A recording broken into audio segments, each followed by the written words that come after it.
Մերձավոր Արևելքում ընթացող հակամարտության աշխարհագրությունն ընդլայնվում է։ Ադրբեջանը ենթարկվել է անօդաչու թռչող սարքերի հարձակման։ Հարվածի տակ են հայտնվել Նախիջևանի օդանավակայանը եւ Շեկերաբադ բնակավայրի միջնակարգ դպրոցի մերձակա տարածքը։ 4 մարդ վիրավորվել է։ Ադրբեջանի արտգործնախարարությունը խստորեն դատապարտել է հարվածները։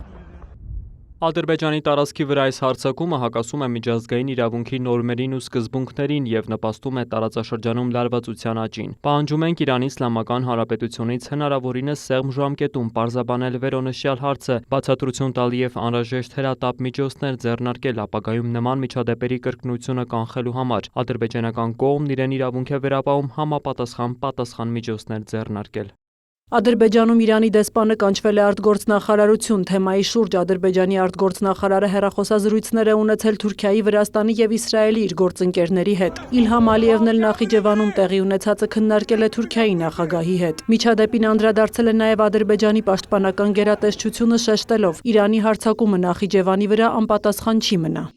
Ադրբեջանի պաշտպանության նախարարությունը խստորեն դատապարտում է Իրանի զինված ուժերի կողմից երկրի քաղաքացիական ենթակառուցվածքների վրա հարձակումները, որոնք իրականացվել են առանց որևէ ռազմական անհրաժեշտության։ Այս միջադեպի ամբողջ պատասխանատվությունն ընկնում է Իրանի Իսլամական Հանրապետության վրա։ Ադրբեջանի պաշտպանության նախարարությունը պատրաստում է անհրաժեշտ պատասխան միջոցներ երկրի տարածքային ամբողջականությունն ու ինքնիշխանությունը պաշտպանելու, ինչպես նաև քաղաքացիական բնակչության եւ քաղաքացիական ենթակառուցվածքների անվտանգությունն ապահովելու համար։ Այս հարձակումներն անպատասխան չեն մնա։ Ադրբեջանում քրեական գործ է հարուցվել հարձակման հետ կապված։ Ադրբեջանի կառավարությունն էլ հայտարարել է Իրանի հետ պետական սահմանով բեռնատար տրանսպորտային միջոցների երթևեկությունը դադարեցնելու որոշման մասին։ Նախագահ Իլհամ Ալիևն անվտանգության խորհրդի արտահերթ նիստ է հրավիրել։ Նա հայտարարել է, որ Ադրբեջանի զինված ուժերը, պաշտպանության նախարարությունը, պետական սահմանապահ ծառայությունը եւ հատուկ նշանակության ուժերի մյուս ստորաբաժանումները բերվել են թիվ 1 պատրաստվածության մակարդակի։ Ադրբեջանը վճռականորեն դատապարտում է այս կեղտոտ ահաբեկչական գործողությունը։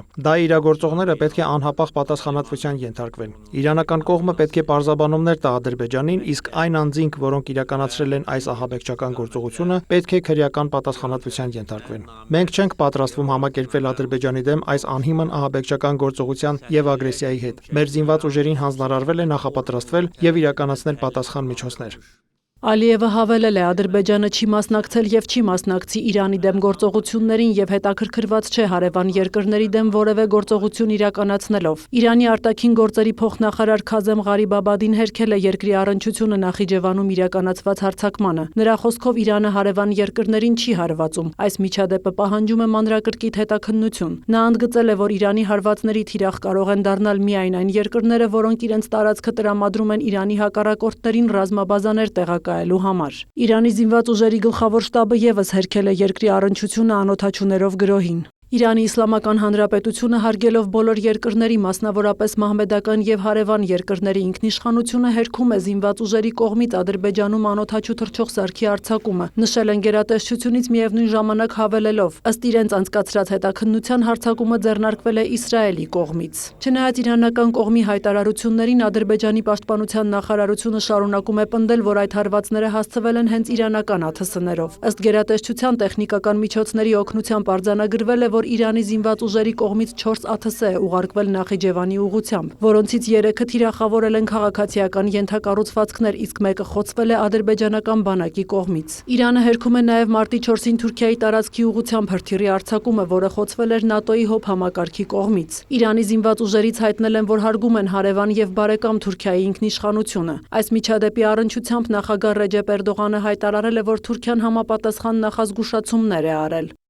Մենք ձեռնարկում ենք բոլոր նախազգուշական միջոցառումները ՆԱՏՕ-ի մեր դաշնակիցների հետ ծերտ խորհրդակցելով եւ անհապաղ ձեռնարկում ենք անհրաժեշտ միջամտությունը։ Մենք հնարավորինս հստակ նախազգուշացումներ ենք տալիս, որպեսզի նմանատիպ միջադեպեր այլևս չկրկնվեն։ ԱՄՆ պետքարտուղար Մարկո Ռուբիոն էլ իր թուրք գործընկեր Հաքամ Ֆիդանի հետ զրույցում անընդունելի է որակել Թուրքիայի ուղղությամբ Իրանից հրթիռի արձակումը։ Կատարը եւ Սաուդյան Արաբիան եւս դատապարտել են Թուրքիային եւ Ադրբեջանին հարվածները։ Իր հերթին ՆԱՏՕ-ի գլխավոր քարտուղար Մարկ Ռյուտեն հայտարարել է, որ Իրանի կողմից Թուրքիայի ուղղությամբ հրթիռային հարվածը լուրջ միջադեպ էր։ Այնուամենայնիվ ստեղծված իրավիճակը հիմք չի ստեղծում ՆԱՏՕ-ի կանոնադրության 5-րդ հոդվածը գործարկելու համար, որը վերաբերում է փոխադարձ պաշտպանությանը։ Ռյուտեն նաեւ հայտնել է, որ ՆԱՏՕ-ի դաշնակիցները չեն մասնակցում Իրանի դեմ Միացյալ Նահանգների եւ Իսրայելի պատերազմին, բայց ապահովում են դրան նպաստող կարևոր աջակցություն։ Նրա խոսքով հարկավոր է վստահ լինել, որ ՆԱՏՕ-ի տարածքի յուրաքանչյուր հատված պաշտպանված է, ինչը եւ արվում է։ Սյուզաննա Չրաղյան, լուրեր։